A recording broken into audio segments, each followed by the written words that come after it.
2 મોટા ચમચા તેલ મૂક્યું છે। આપણે આજે શાક બનાવીશું। કેપ્સિકમ સમારેલા ઊભા સમાર્યા છે, ટામેટા ઊભા સમાર્યા છે, બટાકા ઊભા સમાર્યા છે અને ભીંડા ઊભા સમાર્યા છે। ભીંડા કેપ્સિકમનું શાક બનાવવાનું છે। ભીંડા કેપ્સિકમ 4 ભેગા મિક્સ, બહુ મસ્ત લાગે છે આ શાક। તેલ સરખું મૂકવાનું,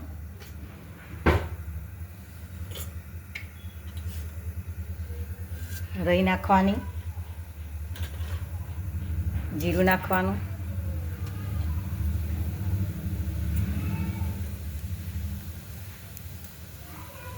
હિંગ નાખવાની,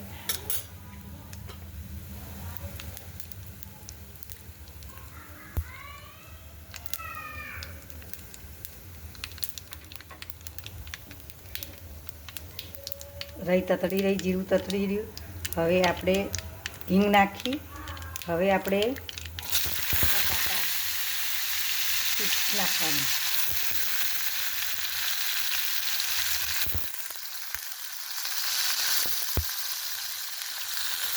અને 2 મિનિટ ચડવા દેવાની।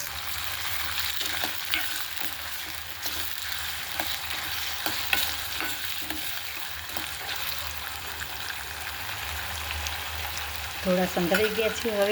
હવે આપણે ભીંડા નાખીએ।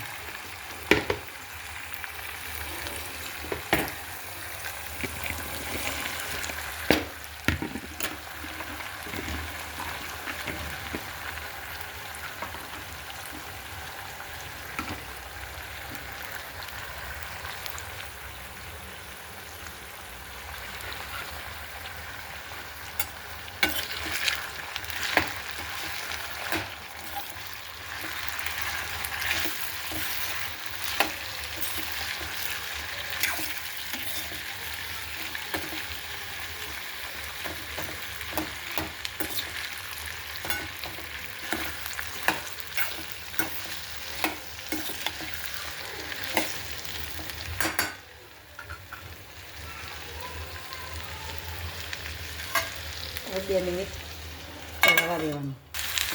હવે આપણે જોઈ લઈએ।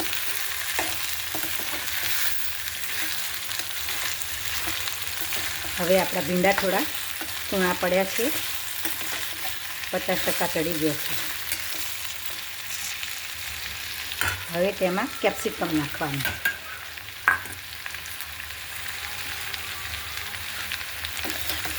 આને પણ મિક્સ કરી 5 મિનિટ ચડવા દેવાનું। મસાલા બધા સાથે કરવાના, પછી વધારે ઓછા પડી જાય એના કરતાં સાથે કરવા સારા। આ બધું શાક ઓવમાં જતું હોય છે, એટલે આપણે પહેલાં કરી દઈએ તો વધારે પડી જાય।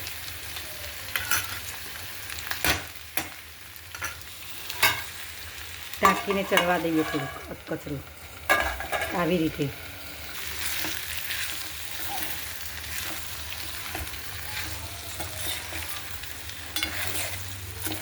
હવે આપણું શાક ચડી જવાય છે। હવે મસાલા કરીએ।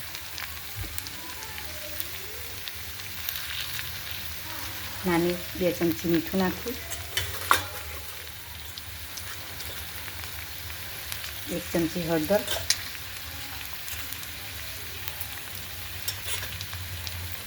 2 ચમચી મરચું,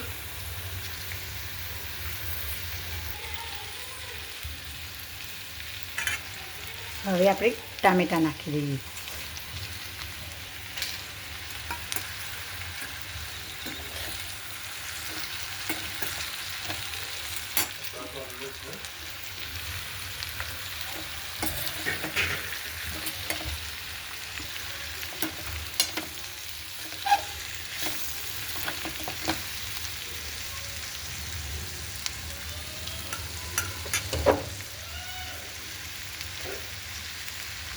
થોડી વારે હલાવી, નીચેથી ચોંટી ના જાય તેનું ધ્યાન રાખવાનું, હલાવી દેવાનું સરસ મસ્ત। ભીંડાના હિસાબે ભીંડા ચોંટી જાય। ઘરના જ મસાલાથી પણ શાક એટલું સ્વાદિષ્ટ થાય છે ને કે ખાતા જ રહી જઈએ। આ શાક ટામેટાં, ડુંગળી, બધું જ નખાય, ડુંગળી પણ નખાય, પણ ડુંગળી મેં નથી નાખી, પણ તમારે નાખવી હોય તો ડુંગળી પણ તમે નાખી શકો છો. આ શાક રોટલી પરોઠા હંગાથે મસ્ત લાગે છે શાક.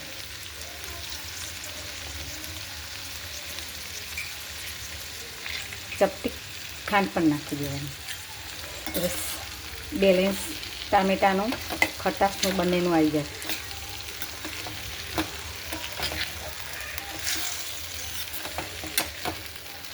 અને તેલ પણ ઉપર આવી જાય બહાર.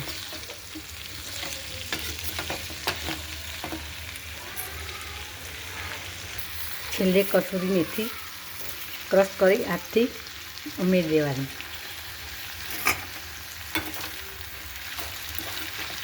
મસ્ત સ્વાદ આવે છે ને શાકનો. કશું જ ના હોય ને આપણા ઘરમાં થોડું થોડું પડ્યું હોય, થોડા ભીંડા પડ્યા હોય, ટામેટાં હોય, ટામેટાં તો દરેકના ઘરમાં હોય જ છે, પણ ભીંડા થોડા વધ્યા હોય અને તો પછી આવી રીતે શાક બનાવી દેવાય. એક બટાકું નાખી દેવાનું, ઊભું ઊભું બધું સમારો તો શાક બહુ ખાય મસ્ત લાગે છે. એક કેપ્સિકમ તો ઘણું બધું થઈ ગયું, ચાલી જાય આટલા શાકમાં. તો